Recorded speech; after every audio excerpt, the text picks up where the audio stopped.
ஒரு டைரக்டர் பேரு பார்த்து தியேட்டருக்கு வந்தாங்க ஆடியன்ஸ். அது பல டைரக்டர்களுக்கு அந்த வரிசையில் வந்துட்டு உங்க பேரை பார்த்துட்டு தியேட்டருக்கு ஆடியன்ஸ் வந்தாங்க.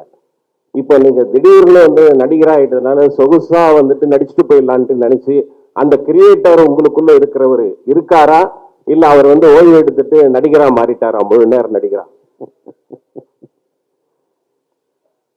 எப்பவுமே டைரக்டர் தாங்க. ஆக்டிங்கிறது ஓகே. ஃபஸ்ட்டு சானிக் ஆயுதம் ரொம்ப ஃபோர்ஸ் பண்ணி என் ஃப்ரெண்டு அவர் டைரக்டர் எல்லாம் பண்ணதால தான் நான் பண்ணே தவிர, ப்ளஸ் எனக்கு ஒரு கேள்வி இருந்துகிட்டே இருந்தது. ஒரு ஆக்டிங் கஷ்டமா இல்லை டைரக்டிங் கஷ்டமா அப்படின்ட்டு.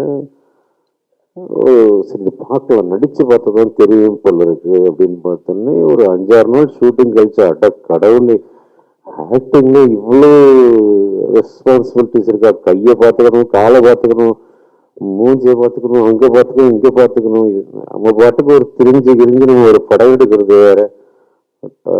ஆக்டிங்கோட வந்து பண்ணிட முடியாது. ஸோ ரொம்ப யோசிச்சு அதெல்லாம் பண்ணணும் வந்து. ஸோ கிடைச்சது ரொம்ப சந்தோஷம்.